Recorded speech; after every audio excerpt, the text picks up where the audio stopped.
Sooner or later, love is gonna get you. But unlike the grassroots song, Sharon and Ray may not be so fortunate. We've got Sharon, we've got Adam and Sharon sleeping together.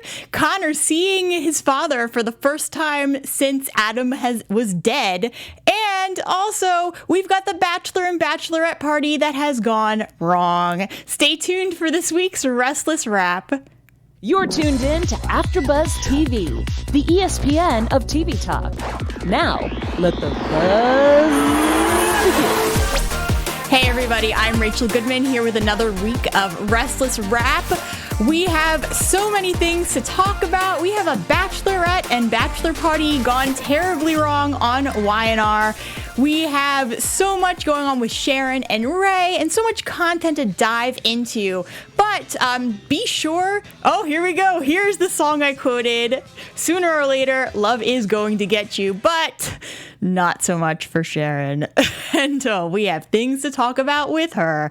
But just before we dive in, be sure to stay tuned. Aside from just going over the content of this week, we have some news, we've got a law moment, and at the very end, we've got our predictions. So be sure to stay tuned through to the end.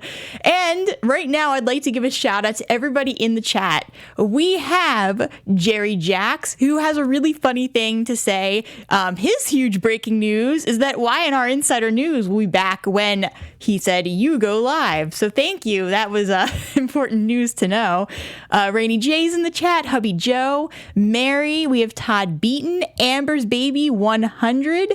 And right now, I think I said everybody's name, but as people pop up, I will, give them a shout out.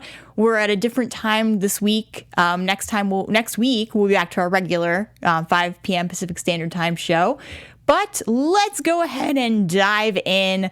Let's start with Adam because we have a lot to talk about with him and Sharon and Connor and Chelsea. Wow, just a lot happening this week. We started off with, first of all, we had some interesting things happening with Phyllis. So she had that scene at the top of the week with Adam, basically with him saying, yeah, you're going to have to give me $15 million. And Phyllis, I don't know whether to trust her or not. That's the thing right now, is that she's doing all of these things that seem to be very admirable. And it seems like she's trying to fix her relationship with Nick and even with Summer a little bit, but I just don't trust anything she's doing, and I want to know what her ulterior motive is and what is going to be the ultimate fallout with Adam. The important thing, though, is that not just between Adam and Phyllis and their business, but the fact that Michael was kind of coming up to see Adam right as Phyllis was leaving, which kind of, obviously opened the doors for Phyllis to kind of figure out what was going on with Michael and Michael doing Adam's dirty work. So now, we know that Nick is kind of, not that Nick knows exactly what's happening, but we had a little scene with him confronting Michael and just saying, how could you do this? But pretty much that's kind of where we were starting. And then the other huge thing is that Adam figured out, he got Michael obviously got Michael involved, and he had Michael figure out a means for him to see his son. And even though it's one of those situations where, Victoria obviously still has custody of Christian, Adam now legally has to have visitation rights to see him. And that's kind of where we started this week. And it was pretty nuts with everything happening because to me, it seemed pretty obvious that there was going to be this visit with Christian and Adam, and that Adam was going to do exactly like what he said and tell Christian that he's the father, that he's his father, and then it was just going to turn into this huge mess. I did not know that Nick was going to come in and punch him. I think we had kind of seen that in last week's, but, like spoiler, kind of oh yeah, exactly. We had kind of seen that last week.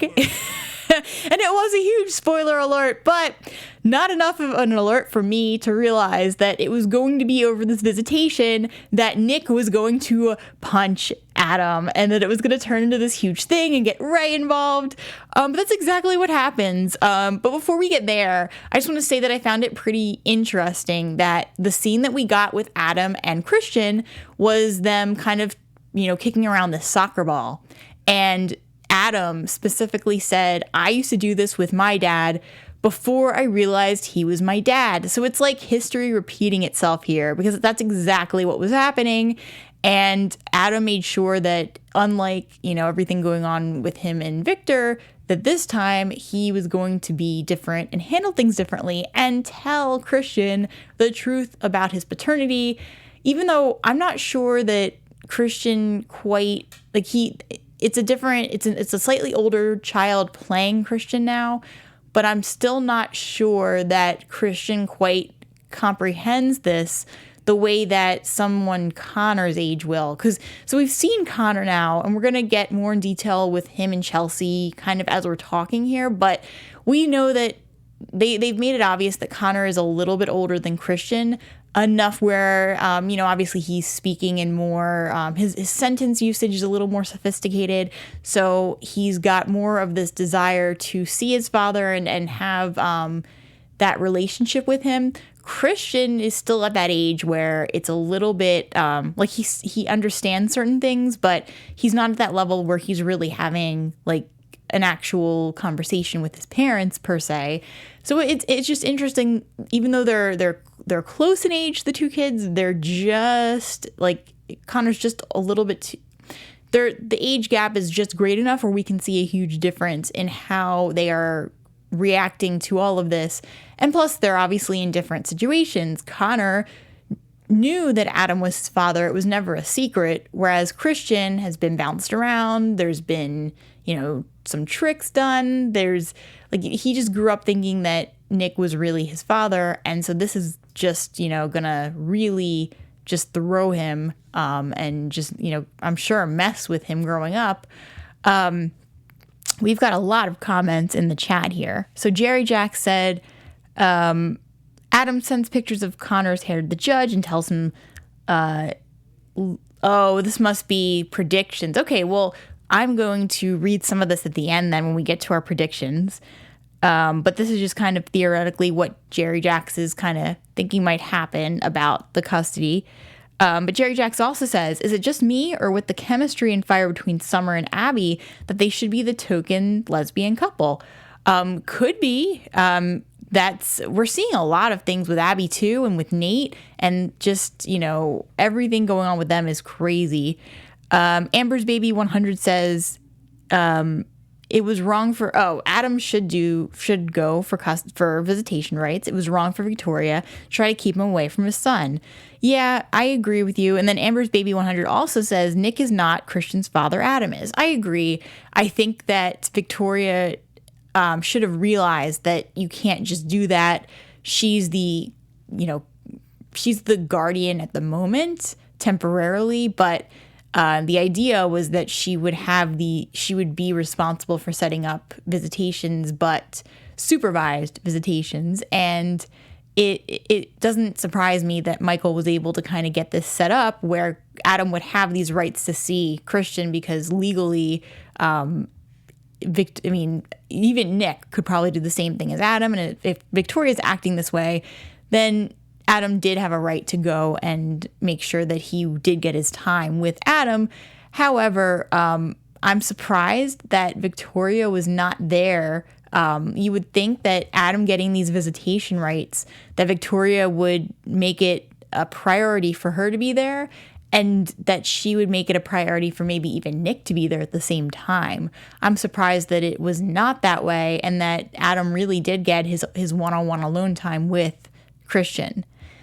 Jerry Jack says Christian will have such psychological scars from this fight that he will join a monastery and become a monk. Christian is a perfect name for a monk. Okay, interesting. Todd Beaton, I love this new Adam. And we have Todd Beaton also says Christian has a right to know that Adam is his dad. Yeah, I agree with you. I think he should know. It's just it's crazy circumstances. It's not like Nick planned to do this or did anything on purpose, but he just, he thought he was the father, and now he didn't even find out. Like, it's a relatively new storyline with Nick and knowing that he's not actually the father. Within the last year is when he figured it out. So I think maybe part of it was that Nick had known himself as being Christian's father for so many years that he didn't know how to tell Christian the truth. But then two, I think that it's so ingrained in Nick's head that he is the father, because that's what he believed for so many years, that it's hard for him to even recognize that he's not biologically Christian's father. So I think that's kind of what, happens there. Samuel Levon is in the chat. He says, I really don't think Adam wants to be a father to Christian. He's only doing it out of spite. Adam does not care about Christian. Yeah, so Samuel, I am in the same boat as you there. I agree. Now, what I am going to say is this. I think that this is all about conquest for Adam, and that he plays every single person. He's playing Sharon right now. Obviously, he's not playing Nick, but he's just everything that he can do to make somebody's life their worst life possible. He is going to do that. He is like the antagonistic force to every single character and does what will drive them nuts and cause trouble for them. I will say this, when it comes to Connor, I felt a little differently about how Adam was with him versus Christian. So far, aside from this scene with Adam playing soccer with Christian, I have not gotten the sense that Adam really cared about Christian per se, but it was more about the hunger and the power of getting Christian, because he was power hungry and possessive and just wanted to control the situation. Now, that being said, we had everything going on with Connor this week, and Chelsea finally told Connor the truth, which that scene itself was just heartbreaking, by the way, to see Connor saying, I don't have a father, I don't have anybody, I don't have I don't have a father anymore. And he just kept saying it, and it was so sad, the poor kid. And finally, this led Chelsea to tell Connor the truth. So she tells him, and then all Connor wants to do is see Adam. So my point is that when Chelsea finally made it possible for Adam and Connor to see each other, I felt like Adam actually wanted to see Connor, and that it wasn't a power move, that it was legitimately love, and that he does legitimately care for his son. That could be because the circumstances are different, in that we have a child who did grow up with Adam, knowing that Adam was his father until Adam, died. Until that point, this little boy did, as far as he could understand, did know this man to be his father. And even when Adam had died, it sounds like Chelsea, reinforced, yes, your father, he is no longer living, and didn't just brush Adam under the rug. He actually, she actually acknowledged that Adam existed and never hid that from Connor, and never, kind of just tried to say, yeah, like, you don't have a father. Sounds like she always raised Connor to know that he did have a father, and who he was, and it was just, they thought that he had died, and that was that. But just seeing Adam with Connor, I think that with him, he has the right intentions, but it's also different with Chelsea too. And we're getting a lot of, we saw Chelsea a lot this week. We saw Chelsea with her mother. We saw Chelsea kind of with Nick at times. Right now, obviously, Nick and Chelsea are just friends, even though Chelsea is living with Nick. And it reminded me of when Chelsea was saying she was getting one of the rooms ready for Connor, when he was coming back. It reminded me of a couple of years ago when Nick and Chelsea were still together, and they were getting this room redecorated and ready. And I'm thinking, okay, well, this is just like it almost feels like deja vu and that we're seeing Nick and Chelsea as a couple again, but I'm not feeling it. I don't know about you guys. Definitely, if you want to let me know in the chat, like what you think about this. The reason I'm asking partially too is because of our news segment has a little bit to do with this. So we'll get into that later. But I am just not feeling Nick and Chelsea getting back together at all. Like I kind of hope it doesn't happen. And I don't know. I think I've said this before too, but I feel like Chelsea really should be with Adam. And this idea that Chelsea brought Connor back to see Adam and, you know, is allowing them to establish a relationship. It feels like it would be a very nice family to see Chelsea and Adam and Connor kind of living together, even though we know how Adam is. I just think that Chelsea's the one who can kind of rein him in and, like, you know, help bring out the better qualities of Adam. Hubby Joe says Sharon fell right into Adam's trap, and that's a perfect time for us to talk about Sharon and falling into this trap. And that's exactly what I think we should call it. So after Nick punched Adam,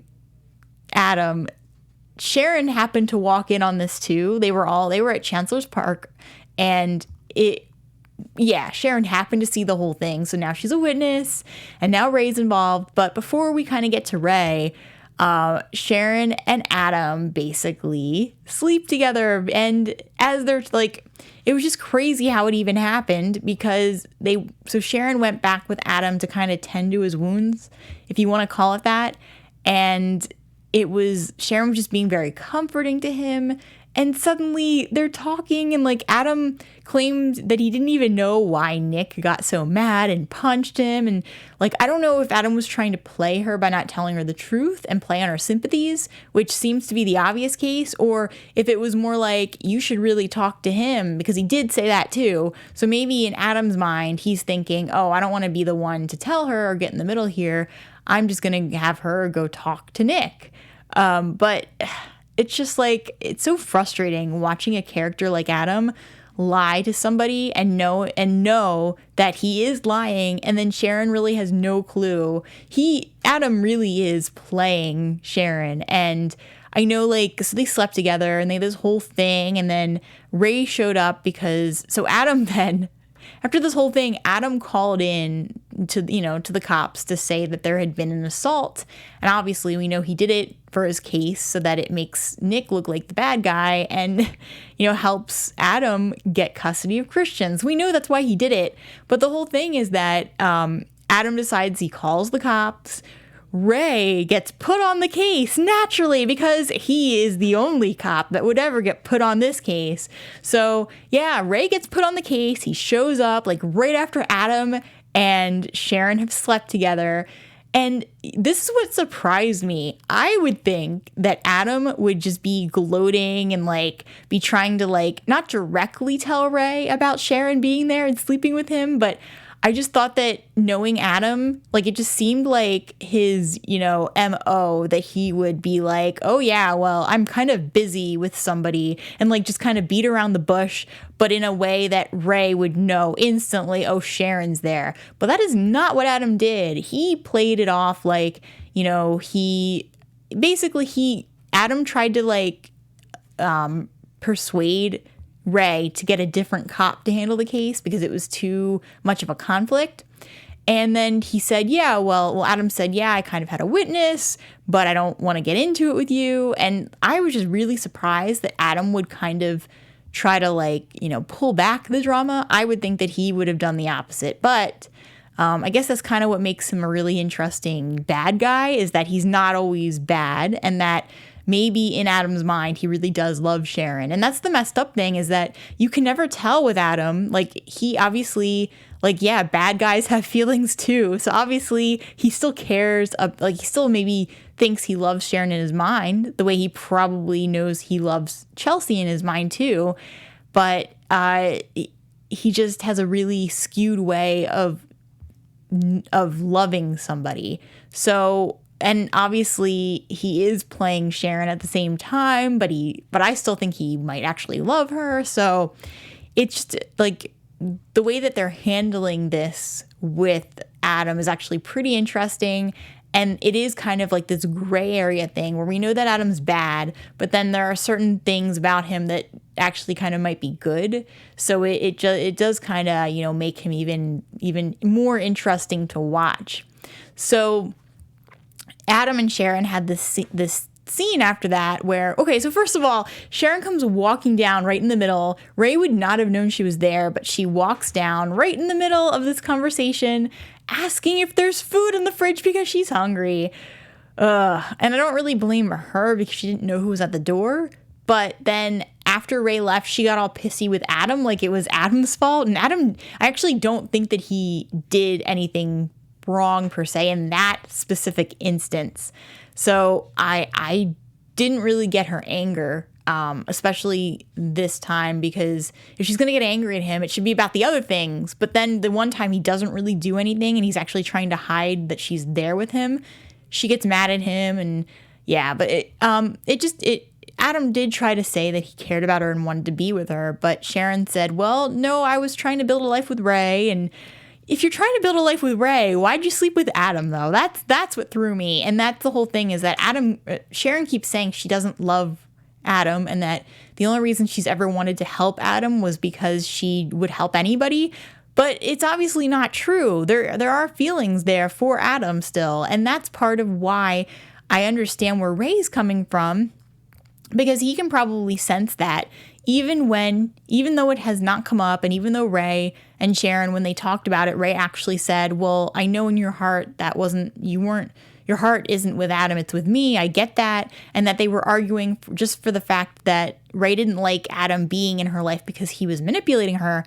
But I feel like maybe part of what Ray and Sharon who did not directly address, is the fact that beyond what their logical mind is telling them, maybe what they know deep down that they don't want to admit, is that Sharon does have feelings for Adam and that she might have feelings for him for the rest of her life.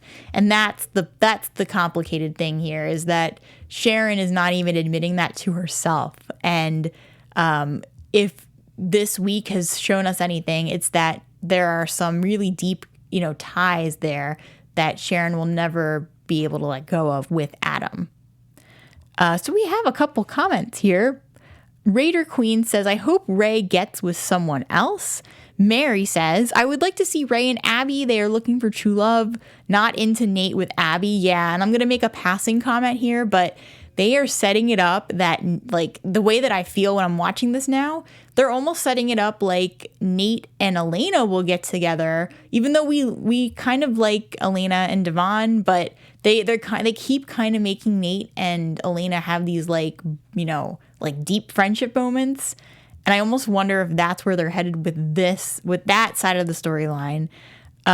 Samuel Lamont says, I find it so funny that everybody talks so bad about Sharon for wanting to be with Adam, while majority of the characters are with people who are less than perfect themselves. Yeah, and you know what? I agree with that. If Sharon wants to be with Adam, then she should be with him. But I just think that she's lying to herself by saying that she doesn't have feelings for him when it's very clear that she does. And my thing was, yeah, okay, so we have Samuel Levon also saying Ray walked out on Sharon, and that's true too. Ray should definitely not have been mad about walking in and seeing Sharon with Adam. Like, I don't think that should have even been a thing. Ray made it very obvious he was done with her. Sharon did not cheat on Ray. There was nothing. Like, yes, there were a couple of moments where she got really close with Adam.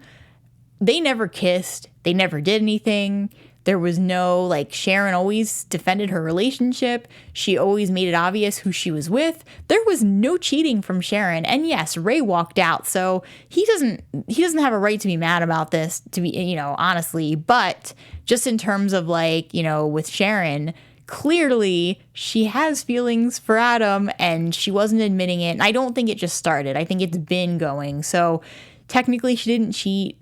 I don't think she did anything against the relationship, but on the other side, I think that maybe deep down, Ray and Sharon both knew that she did have feelings for Adam. She just didn't want to admit it. Okay, let's see what else we have. We have a lot of comments. Rainy J says, yep, definitely feel that about Elena and Nate. the taking her home, confiding in each other. Yeah, exactly. I agree. I just feel like that's where it's going. Andre Lawrence says, I am sick of Ray.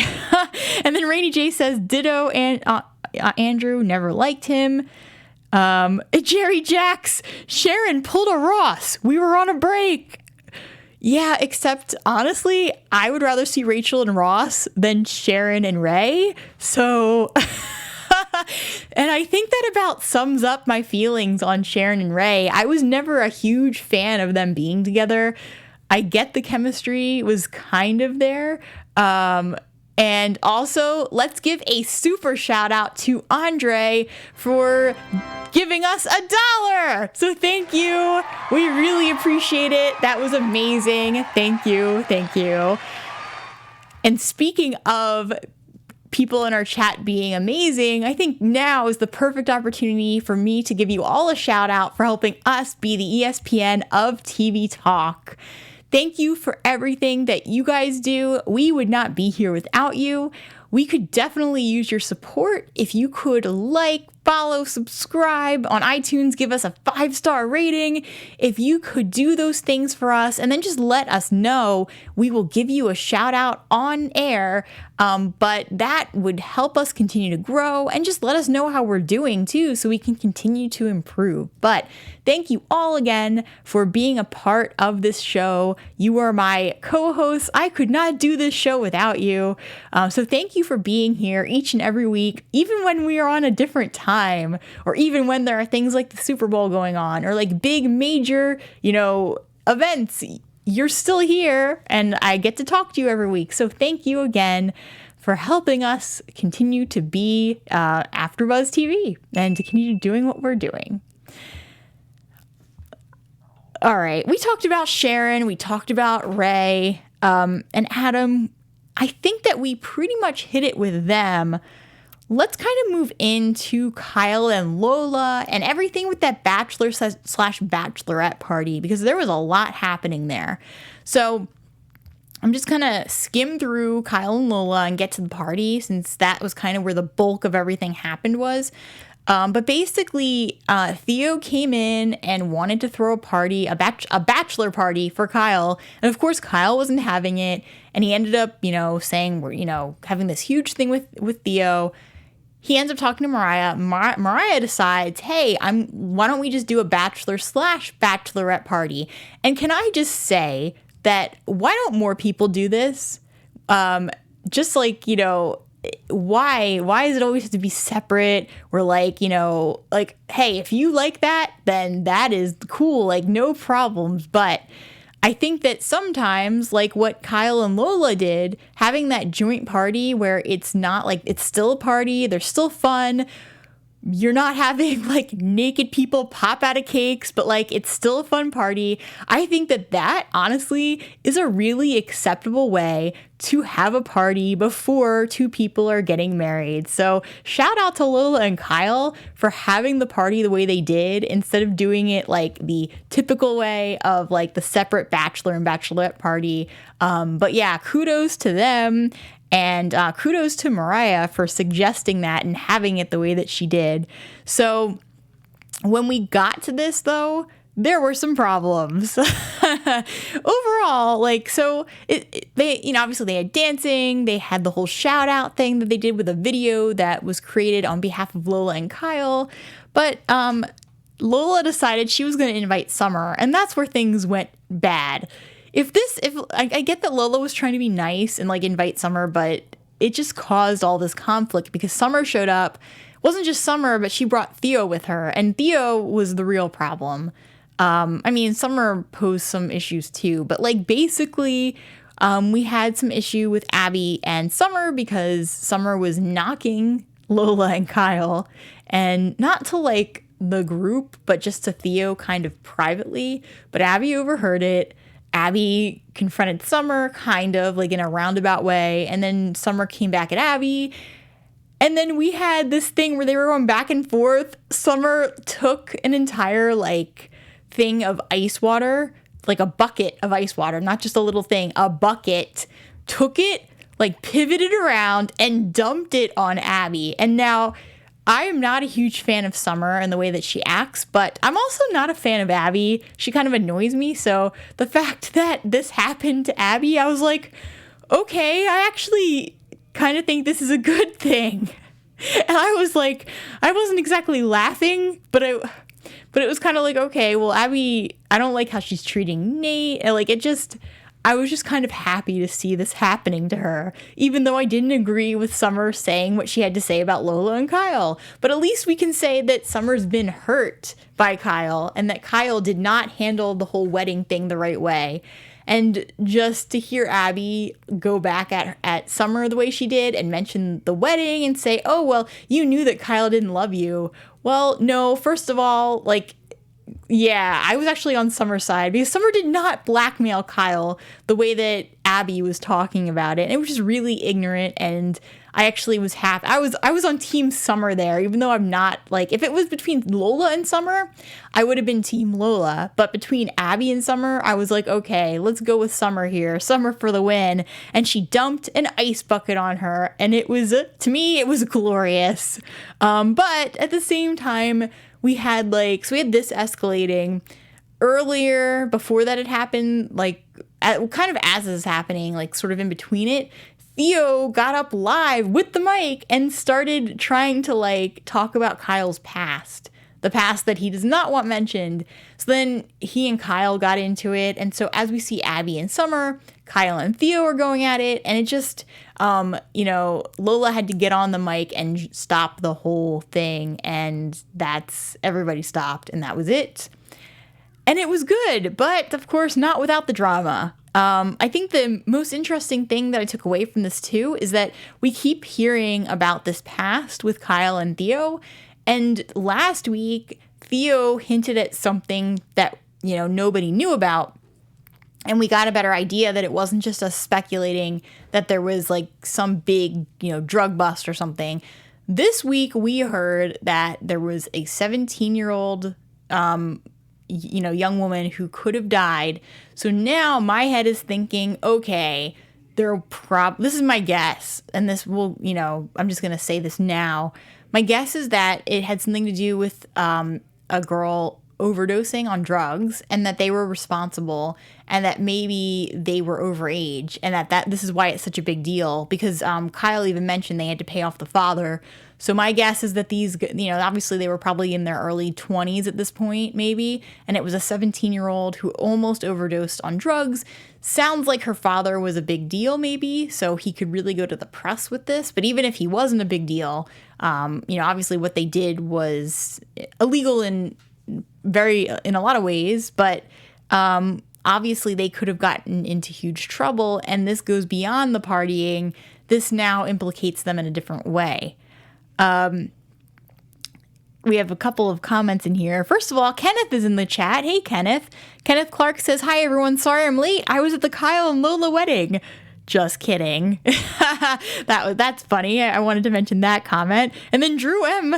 at Kenneth. Did you see Theo sneak out of Kyle's room at 3 a.m.? I wonder why his pants were off. Oh my God, there was a lot of drama at this wedding.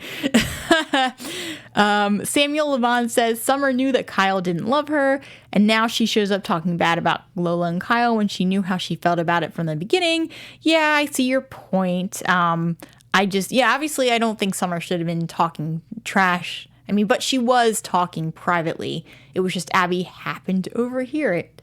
And we know that Summer's not going to have the best feelings about this. And she did know on some level that Kyle didn't love her. But I think my issue is that the way that Kyle was acting when they were actually getting married, like he really gave her more than what somebody who doesn't love someone would give.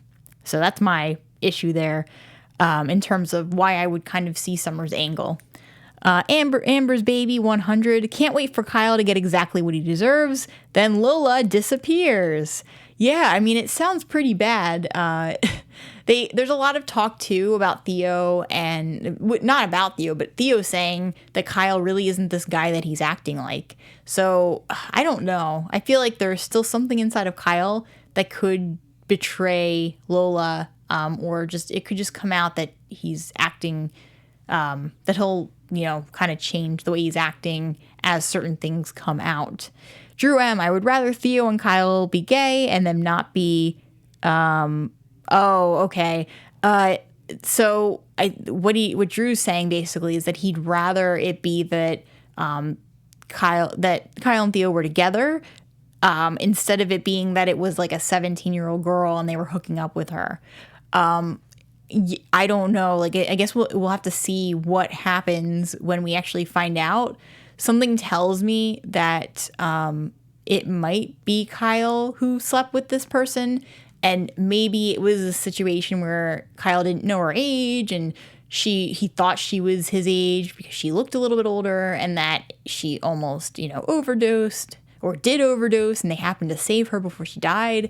It could be a lot of things at this point. But I do think that when Lola finds out, that might be the kicker, because it's a little bit different than just being two guys who are partying. It's when you're actually, doing things like that, obviously a little different. Okay, so before we get to all of our special segments, let me just briefly touch on Billy, just because it was kind of odd what's happening with him. Billy is full on convinced now that this is everything going on with Delia is a spirit visitation. He's reading books on it, and he is just very, very convinced. I'm not convinced. We kind of hear Delia's voice now, but I'm still not convinced that he's not going crazy. We see the writing on the wall, but it could just be that maybe Billy is writing this in his sleep. So I am not saying that it's definitely not what he thinks it is, but I'm just feeling weird about it. It just doesn't, the way that they're setting this up, it doesn't seem like it's that easy that it would just be a spirit visitation. It feels like there's something more, and that this can be explained, and that Billy is just having some kind of breakdown. That is what I think. So, on that note with Billy, let's go ahead and jump into our law moment. Okay, it is that funny. So I had two. Well, the first one has to do with Billy. Billy reading the books on communicating with the dead, but not just because of the subject matter, but the fact that the title, it was literally, let me pull this up here. The book was called Communicating with Ghosts. Now, if anybody knows anything about this, I wouldn't just, usually books are not titled like that, and it just seemed very wonky to me that it would be, the whole book just seemed completely made up, and somebody just created it, put a title on there, and then made it look like this faux book that does not exist. So I found that funny. But then my other law moment was the Mo dance. If you guys remember during the Bachelorette party, Nate, Abby, and Devon doing the Mo dance, and it was mow the lawn, to be more specific with you. And they were doing this whole thing where they were jumping around, and I guess they were mowing the lawn, but via their dance work. So those were the law moments, and now we have some news. AfterBuzz TV News.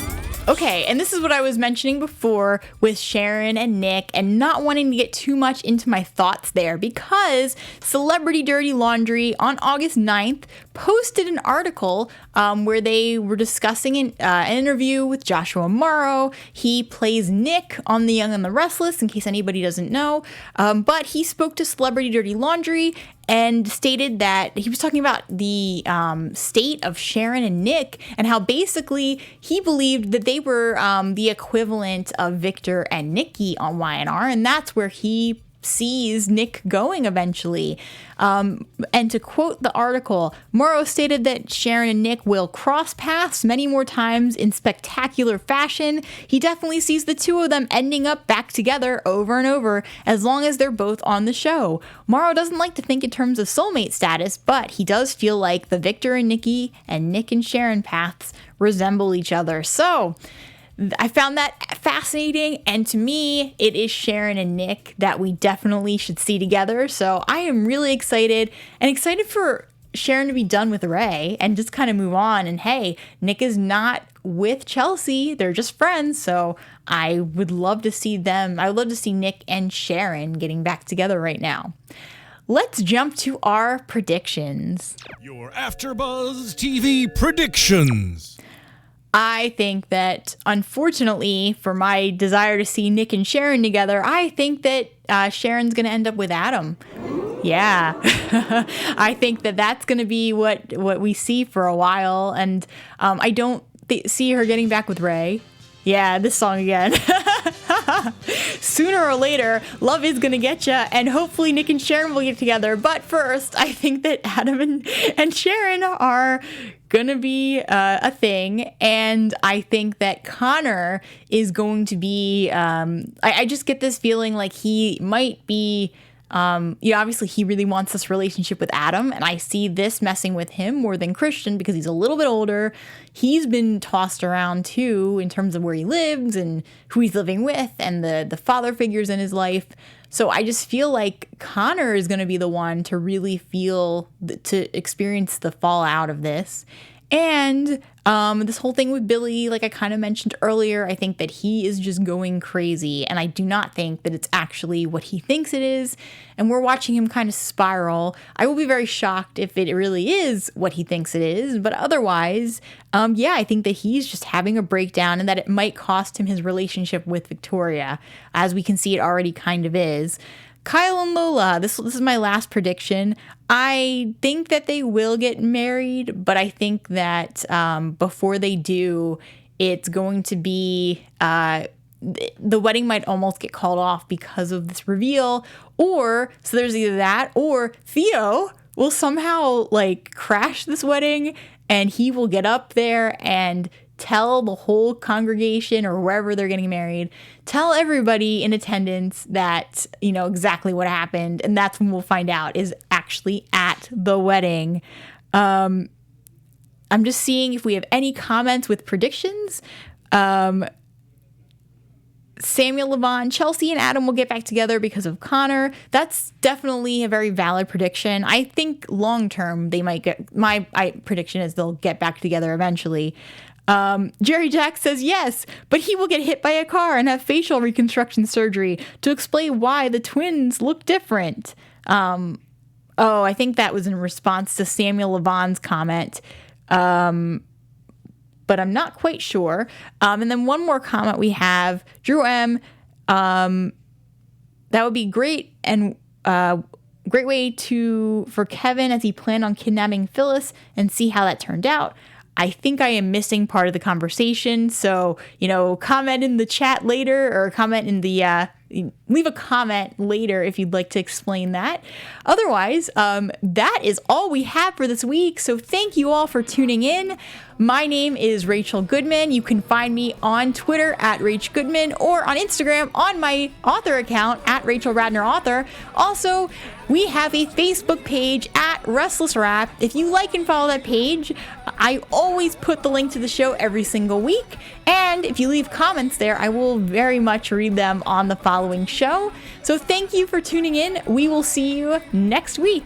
Bye.